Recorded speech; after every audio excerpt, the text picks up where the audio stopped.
Stop this ceremony right now. She was already in the white suit when she found out. Not the gown. The gown was hanging on the back of the bridal suite door, still perfectly pressed, still waiting for a woman who no longer existed. Zola stood at the vanity mirror in a razor-sharp, double-breasted white blazer and high-waisted trousers, having decided 40 minutes ago that she was done being soft, done being decorative, done being chosen. The earpiece had been handed to her as a routine sound check, the AV technician muttering something about the live feed for the videographer. But when Zola slid it in, the first thing she heard was not music.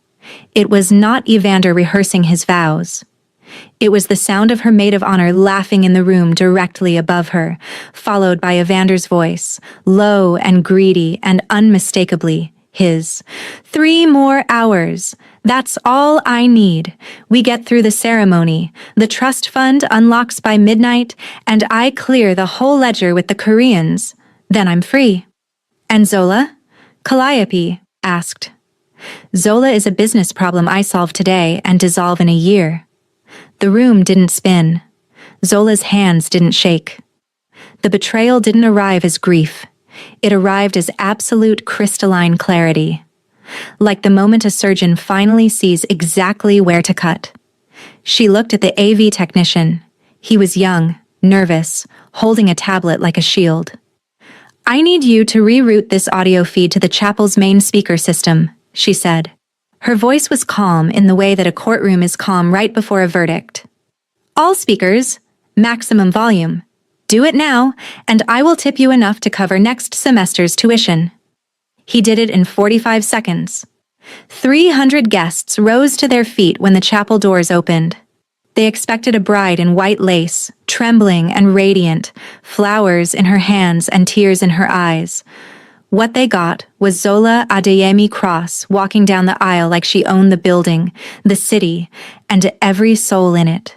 Chin up, posture immaculate, the white power. Suit cutting a silhouette so sharp it could draw blood.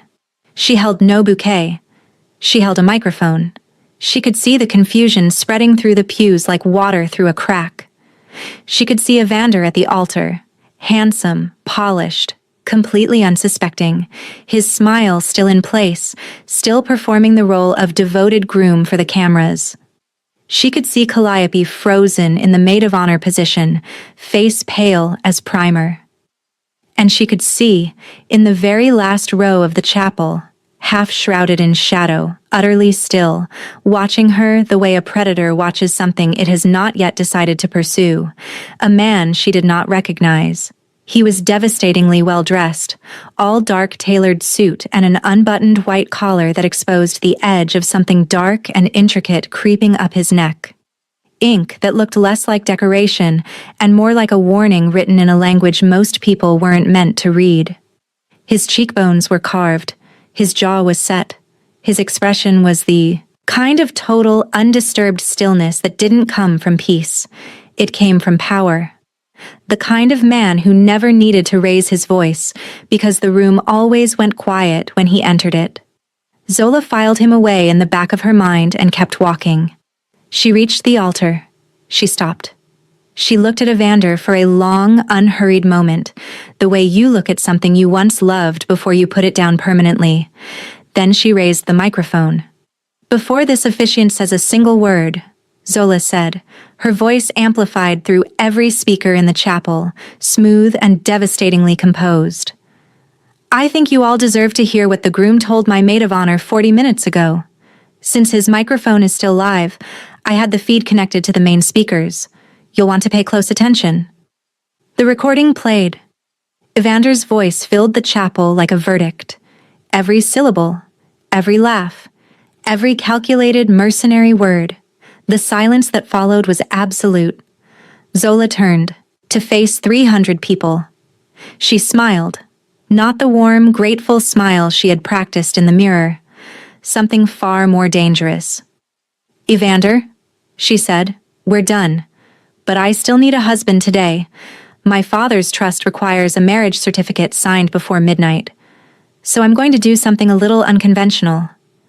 She looked out at the congregation. Is there any man in this room willing to marry me? Right now. Today. On record. Every man in the chapel looked at the floor, except one. In the very back row, the man in the dark suit, the one with the tattooed neck and the stillness of something ancient and dangerous, rose slowly to his feet. The entire room turned to look at him. He didn't smile. He didn't posture. He simply looked at Zola the way you look at something you have already decided to keep, and said 2 words with the quiet certainty of someone who had never been told no in his life. I will. His name, she would learn within the hour, was Ji-hoon.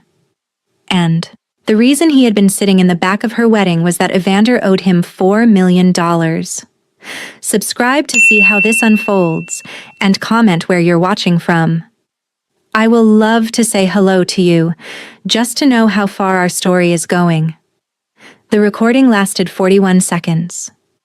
Zola knew this because she had counted them in the bridal suite, each one landing like a chisel against stone, not breaking her, but carving something out of her.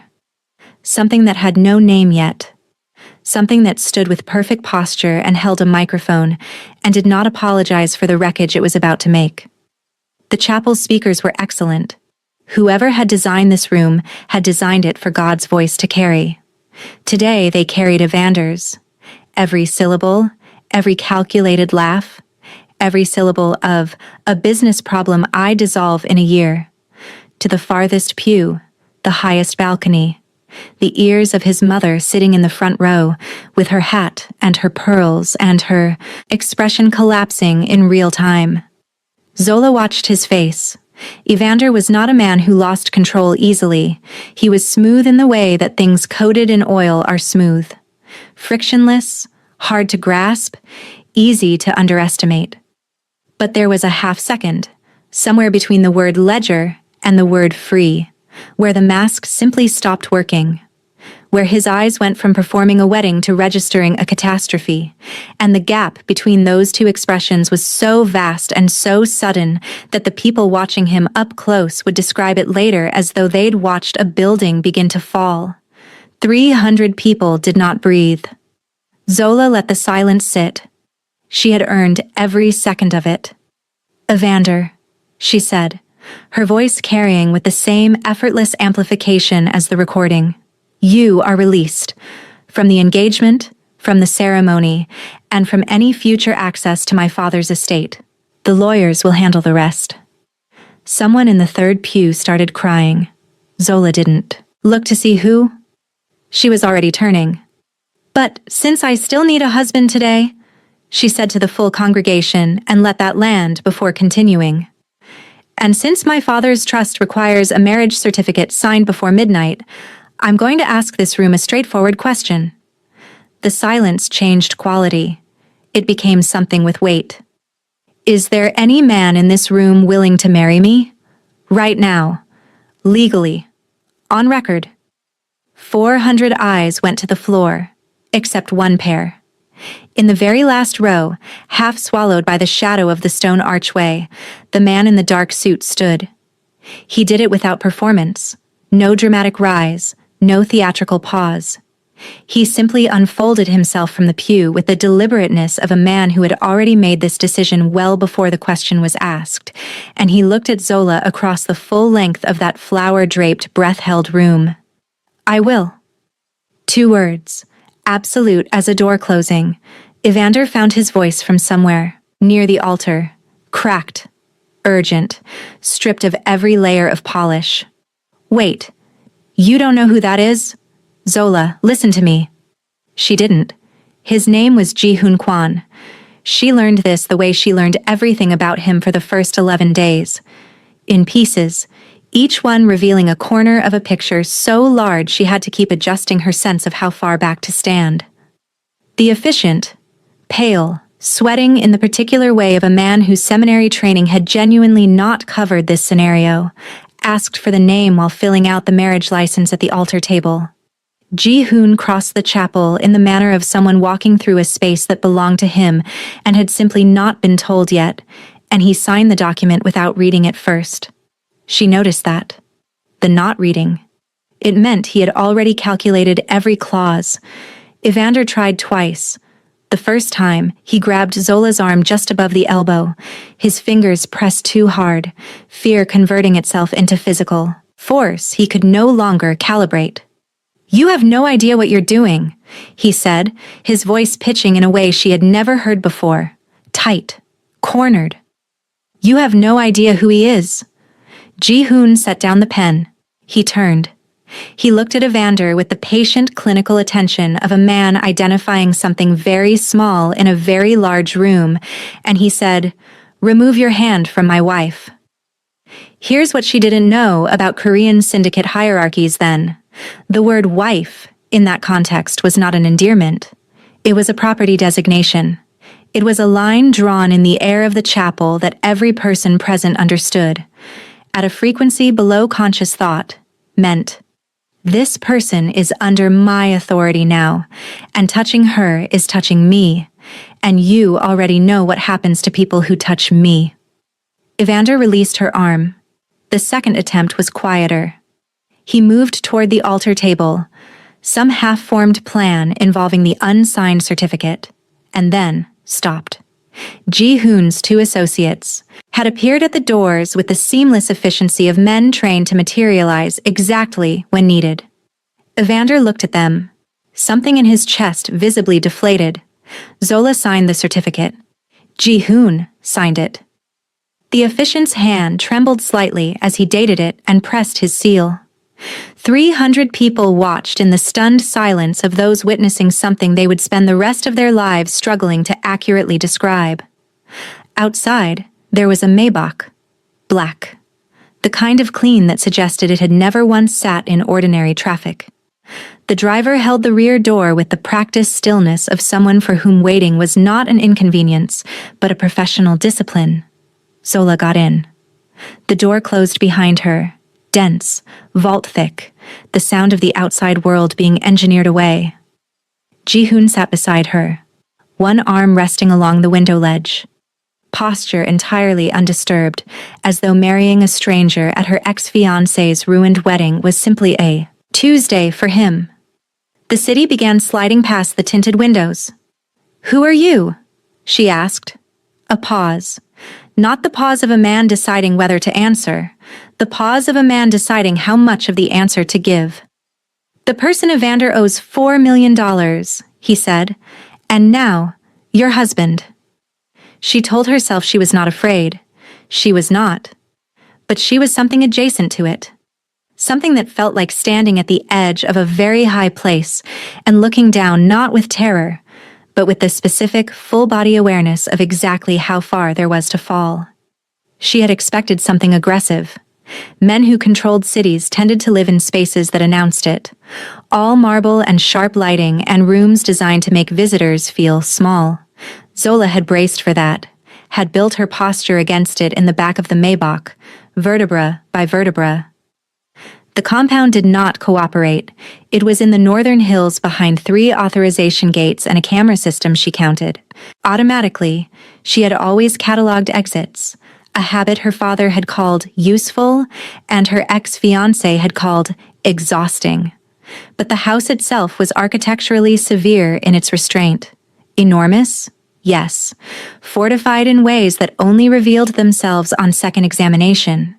But the bones of it were pale concrete and floor-to-ceiling glass, facing the city below, with the calm, territorial certainty of something that had never needed to announce itself because it already owned the view. Zola stood in the entrance hall and counted 6 men who were almost certainly armed. She made no visible note of this. "You should sit," Ji-hoon said. "I don't want to sit," she said. He looked at her. A look she was beginning to catalog, the kind that moved across a face without disturbing it, taking in everything and returning nothing, and then gave the smallest possible nod. She took it to mean, noted. He told her everything without embellishment, without apology, without checking her face for signs of distress. Evander had borrowed $4 million from Ji-hoon's organization 18 months ago. Private equity positions that had gone catastrophically sideways. The debt had grown. Interest, penalties, the specific arithmetic of owing money to people who do not accept restructuring plans. Evander's repayment strategy had always been Zola's inheritance. He had calculated the timeline to the wedding date like a project manager scheduling a deliverable. "He invited you," Zola said. Not quite a question. "As a reminder," Ji-hoon said, "that I was watching, that his deadline was real. And instead you married me." "Instead," he agreed, "you married me. Which means the trust fund, when it unlocks, goes to you. And what you do with it is no longer Evander's business." She stared at the city through the glass. It glittered in the early dark like a circuit board running at capacity. "What do you want from me?" "Right now?" "Nothing. You have the certificate. Your inheritance unlocks. We maintain the legal marriage for whatever period satisfies your father's estate requirements, then part ways cleanly." "And Evander?" Something shifted behind his eyes. Not emotion exactly, but the precursor to it. Light changing before weather arrives. "Evander," he said, "is my problem now." She thought she understood what that meant. She didn't. Not yet. She thought she had him figured out by the end of that first night. She was so wrong. It would take 11 days and a boardroom at 32 floors up for the full picture to come clear. She slept 9 hours. She had not expected to sleep at all. In the morning, there were 3 things outside her door. Coffee, black, exactly the right temperature, which meant someone had been paying attention to something she had never mentioned. A folded financial paper with a small item about an unorthodox ceremony, already circulating on social media, and a garment bag. Inside the garment bag, a white double-breasted blazer, high-waisted white trousers. A note in handwriting that was precise and unhurried. The note said, "There is a gala tonight. You will need to be present. JHK." She stood in front of the floor-length mirror in the white suit and felt something rearrange itself in her chest. Not grief, not fear, but the specific sensation of arrival. Like a version of herself that had been waiting behind glass had finally been handed a key and told, "Now." She wore her hair pulled back. She wore her gold earrings, the ones her father had given her the year before the cancer took him. The ones she had nearly left at the chapel in the wrong bag. She wore flat shoes because she had always hated heels and had been wearing them for 2 years because Evander preferred them, and she was completely, permanently done with that particular category of self-erasure. Ji-hoon was in the entrance hall when she came downstairs. He looked at her for exactly 2 seconds, the kind of look that doesn't miss anything and returns nothing, and then offered his arm with the calibrated formality he seemed to apply to everything. The gala was 40 floors above the city in a glass tower. The dress code was wealth. The conversation was entirely subtext. The room held people who owned buildings, companies, legislation, and silence in equal measure. They entered together. The room noticed. Not gradually, all at once, like a current reversing direction. Heads turned mid-sentence. Conversations stopped and did not immediately restart. Zola felt 300 eyes land on her and stayed deliberately, perfectly still under the weight of them. Chin level, shoulders back. Her hand resting on Ji-hoon's arm as though she had been walking into rooms like this her entire life and had simply been allowing other rooms for a while. Later, she would overhear 2 men near the bar describe her as the one who married him. The awe in their voices unmistakable, the way people speak about someone who has walked unarmed into a lion's den and been seen walking back out with the lion's full attention. She picked up a glass of champagne. She did not correct them. She made one critical error that first week. She told Ji-hoon's security team to wait at the entrance. She had thought it was assertion, independence. A small, deliberate reminder that she was not a woman who required escorting. What it was, she would understand later, was a gap. And Evander had been watching for gaps the way a man with nothing left to lose watches for anything that might save him. He had called her phone 14 times in 4 days. She knew this because Ji-hoon's people had told her, in the flat, informational tone of people who considered surveillance unremarkable. The same tone they used for weather reports and dinner reservations. He came for her on a Wednesday, in the parking structure beneath her father's estate lawyer's building. She was walking to the elevator when he stepped out from behind a concrete pillar, hollow-eyed, wired, wearing the specific expression of a man who had not slept and had stopped being rational approximately 48 hours prior. He had always been handsome, the kind of handsome that came from discipline, good suits, deliberate grooming, the performance of competence as a second skin. None of that was visible. What was visible was the debt behind his eyes, the animal terror of a man who understood precisely what Ji-hoon Kwan did to people who couldn't pay. "You need to annul it," he said. His voice was compressed, too much pressure in too small a space. "Zola, listen. You have no idea what you've walked into. He is going to use you the same way I was going to use you, except he is better at it, and you will not see it coming." She looked at him. "The way you were going to walk away from me? In a year. After midnight. Once the ink dried?" He grabbed her wrist. The grip was harder than the chapel. Fear, she noted with clinical precision, adds force it, cannot control. "I'm trying to protect you.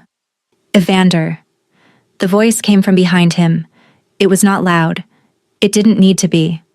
Ji-hoon had come through the service entrance alone, no associates, no visible backup, which Zola would understand later was deliberate. A statement. He didn't need backup for Evander. Evander did not constitute an escalation. He walked toward them with his hands in his pockets, the overhead fluorescence catching the edge of the ink along his throat, and Evander went rigid in the way of a body responding to signals the conscious mind hasn't processed yet. "You have made contact with my wife twice now," Ji-hoon said. He stopped at a precise distance, close enough to be intimate, far enough to be measured. The mathematics of it were not accidental. "The first time, I was lenient. You were emotional. I made allowances." He looked at Evander with absolute academic stillness. "There are no more allowances." Evander released her wrist, left without another word. Footsteps bouncing off concrete until the stairwell door swallowed him. Zola looked at her wrist. A bruise would form by morning. Faint. But there. Ji-hoon looked at it too. Something crossed his face. Not quite anger, but a close, controlled relative of it, the kind of feeling that in another man might have produced a raised voice or a thrown object. In him, it produced 4 seconds of stillness, and then its careful, complete disappearance. "You shouldn't have sent the security team ahead," he said. "I know." A beat of silence. "I won't again," she said. He looked at her, that focused, assessing look she was beginning to recognize as the closest thing he had to a tell, and held out his hand. She took it. She told herself it was practical, transactional, that it meant nothing beyond the stated terms of their arrangement. She almost believed it. Subscribe to keep watching, and drop your location in the comments. I want to say hello to every single one of you. Let's see how far this story travels. The trust fund unlocked at 11:47 p.m., 13 minutes before the estate lawyer's deadline. Zola was at the desk in Ji-hoon's study when the notification arrived. A quiet chime, almost anticlimactic for something she had spent half her adult life positioned to receive. She had expected relief. What arrived instead was the sensation of a door opening onto a room far larger than the one she had been imagining. The cash was there. Substantial, life-altering, the kind of number that permanently changes the geometry of every future decision. But beneath it, buried inside a series of nested shell companies whose names she had to trace backward through 3 layers of incorporation filings, was something else. Something that could not have been assembled by accident, by someone who was simply a retired civil engineer with careful habits. Her father had owned the port. Not a stake, not a minority interest. The North Freight Terminal. the bonded warehouses, along the entire coastal corridor. Licensing rights to 4 of the city's 6 major shipping routes, all of it held quietly inside companies registered under names that meant nothing until you understood what they connected to. Augustine Adeyemi Cross, Sunday church, grilled fish on the veranda, phone calls taken outside at night where the sound of the ocean covered his voice, quiet men in good shoes who sat with him for an hour and left without staying for dinner. You are more prepared than you know, Zola. For all of it. 2 weeks before the cancer took him. She had thought he meant grief. She understood now that he had meant everything. She closed the portal. She opened it again. She pulled the shipping ledgers and read them from the first page to the last, every entry, every route, every shell company, until the study windows shifted from black to the pale gray of early morning, and her coffee had gone cold, and she held in her hands the complete map of an empire her father had built in the dark, in plain sight, and left to her. Hidden until she was ready to find it. She thought she knew how he would react. She was not entirely wrong, but she was not entirely right either, and the distance between those two things was where everything changed. She found him in the kitchen at 6 a.m, sleeves rolled to the elbow, coffee made, reading something on his phone with the concentrated attention he brought to everything. The tattoos along his forearms were fully visible in the morning light. Intricate, deliberate. A second language written into skin, structured the way serious things are structured. With intention, with consequence, with no space wasted. She set the printed ledgers on the counter in front of him without preamble. My father owned the Northport terminal, she said, and the bonded warehouses, and the coastal shipping licenses. Ji-hoon set down his phone. He looked at the ledgers. He looked at her, not with a tactical assessment of the first days, not with the controlled formality of the gala, but with something that recalibrated in real time, like a man revising a very large and previously settled interior calculation. Sit down, he said. I'm not... Zola. The way he said her name, not a command, not impatience, a specific quality of attention, like her name was a word he was still discovering the full weight of. She sat. He read for 11 minutes. She watched him read. His eyes moved fast, precise, returning occasionally to specific lines, the way a surgeon's hands return to the critical site. When he finished the last page, he was still for a moment in the manner of someone who has just rearranged a very large and previously settled interior landscape. Your father, he said finally, was the reason 3 of my competitors couldn't move product north of the harbor for the last decade. He controlled every choke point, every single one. I know, she said. I've been reading. And you're telling me this. She looked at him directly. You're my husband, she said. And the word arrived differently than she had intended. Not clinical, not transactional, but weighted in a way that settled into the space between them and did not lift. And I am not interested in running this alone when running it together is the more efficient option. Ji-hoon looked at her for a long moment. Then he smiled. It was not large. It lived mostly in the eyes, brief, unguarded, present for perhaps 3 seconds before it withdrew behind its familiar architecture. But it changed the temperature of the room, and Zola felt it in her sternum like a second heartbeat she hadn't known was possible. Your father, he said quietly, would have been extremely difficult to deal with. He was, she agreed. I take after him. The distance between them had been closing for days in increments so small, she had been able to ignore each individual one. She could not ignore the sum now.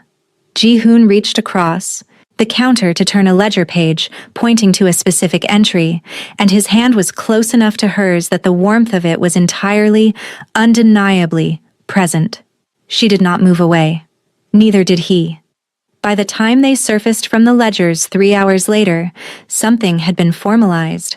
Not with paperwork, but with the deeper, wordless kind of agreement that requires no signature because both parties have already signed it in the way they occupy the same space.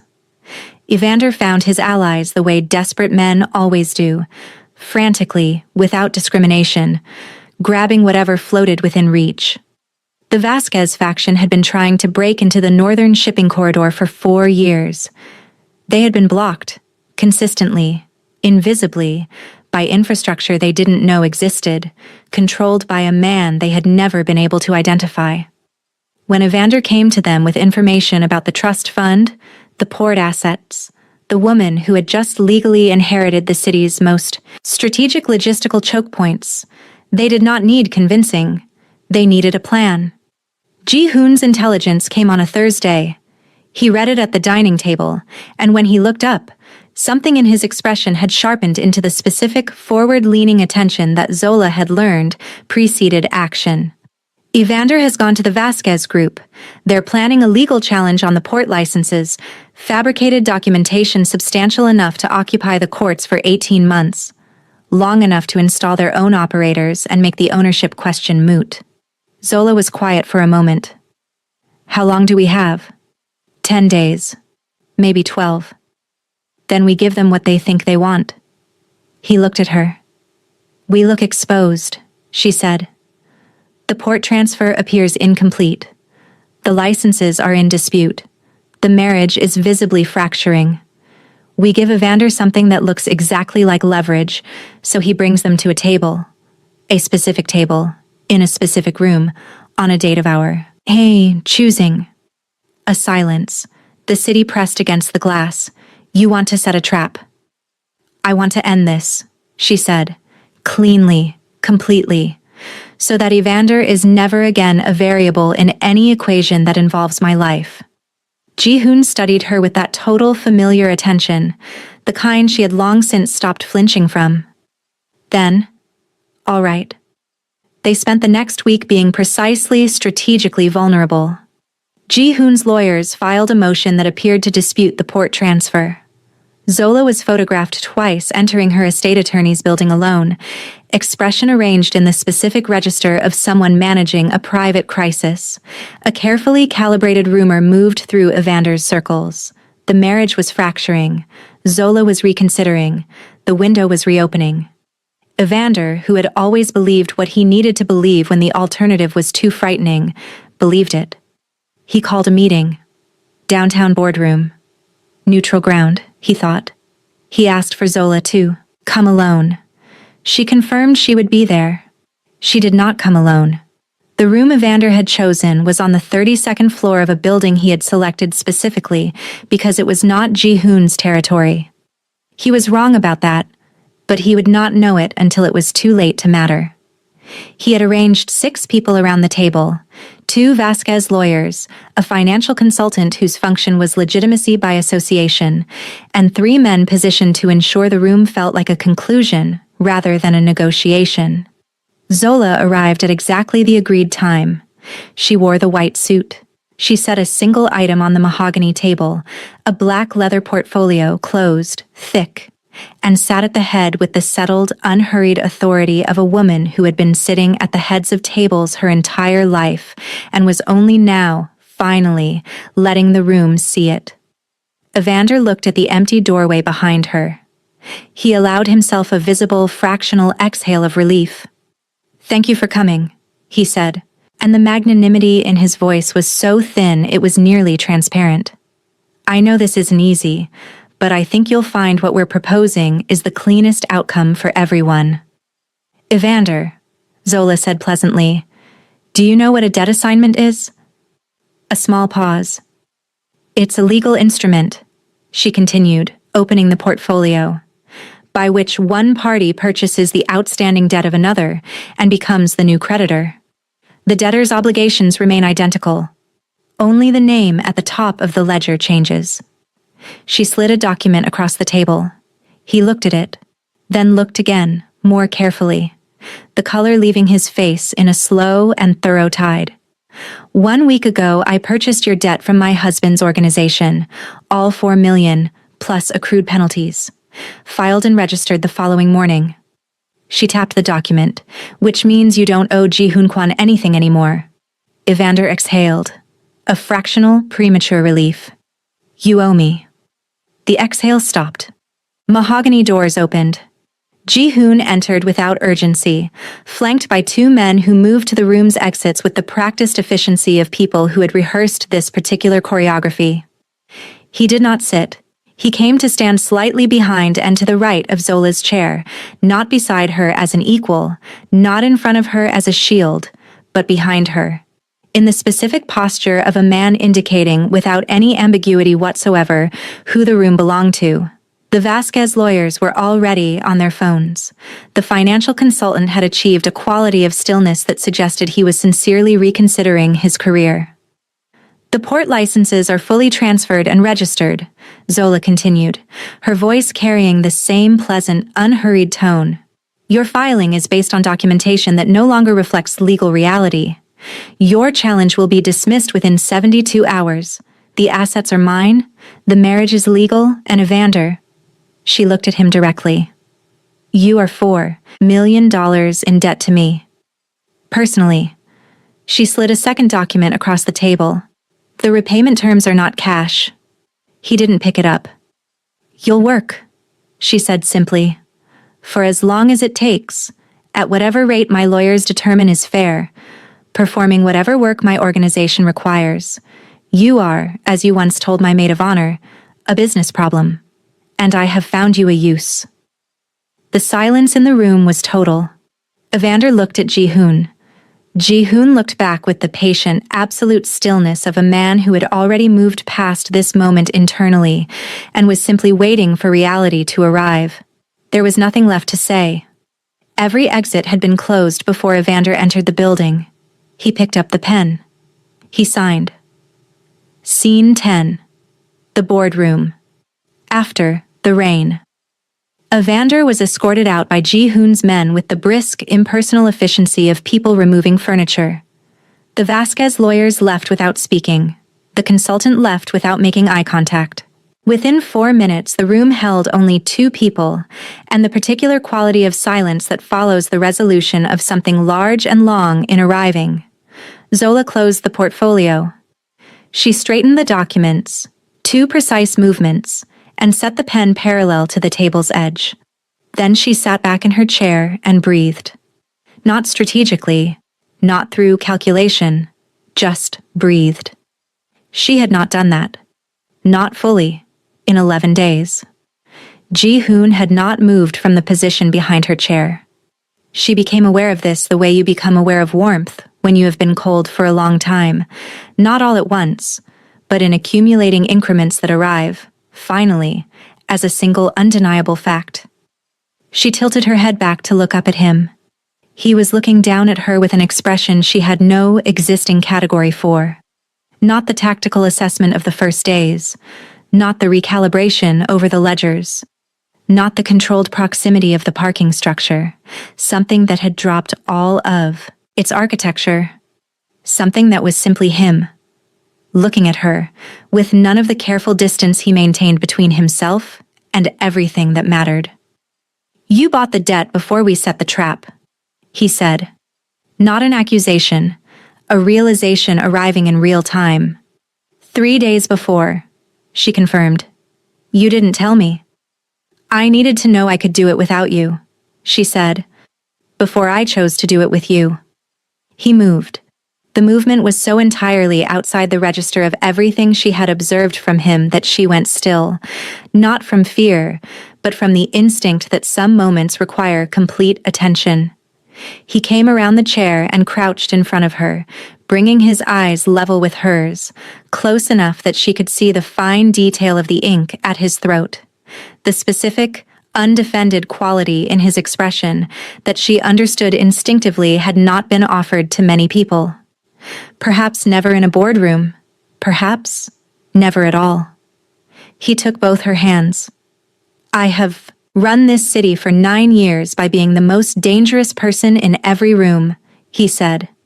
His voice was quiet in a way she had not heard before, stripped of its customary remove, of its patient and implacable control. 6 days ago, you walked into my kitchen at 6 in the morning and set your father's ledgers on my counter. And I understood, for the first time in 9 years, that I was not the most dangerous person in the room. Zola did not speak. I told you in the car that I wanted nothing from you. That was the last honest thing I said to you that was also a lie. She turned her hands over in his. What do you want, Ji-hoon? He looked at her the way he had looked at her from the back of the chapel. That first look, across the full length of that flower-draped room. The look that had preceded 2 words spoken with the certainty of a man who doesn't ask for what he isn't prepared to keep. You, he said. This. Whatever we are when we're not performing it for anyone else. The game city spread below the windows in all its complicated, glittering entirety. The port lights blinked at the northern harbor. The shipping lanes moved with the quiet, purposeful industry of the empire her father had built over 23 years and left for her to find. The streets carried Ji-hoon's authority like current through wire. The whole of it, spread below them like a map of something they had each inherited separately and were only now understanding had always been meant to be read together. Zola stood. Ji-hoon rose with her. She straightened the lapel of his jacket. One small, deliberate gesture. Her fingers resting for a moment against his chest, over the heartbeat of a man who had run a city alone for 9 years and had just, for the first time, handed someone the other half of it. Then let's go home, she said. He offered her his arm. She took it. Not practically, not transactionally, not as a performance for any room that still had eyes in it, because she wanted to. Because she had finally, completely, irrevocably stopped pretending otherwise. They walked out together. The city waited below. Theirs. Entirely. In every direction the eye could reach. And somewhere in a building downtown, Evander picked up the first assignment his new employer had left on his desk. The name at the top of the memo was hers. And that is how Zola Adeyemi Cross walked out of a 32nd floor boardroom with a city. If this story found you, it found you for a reason. Subscribe. Drop your location in the comments. I will love to say hello to every single one of you. Just to know how far this story has traveled. Because we are only just beginning.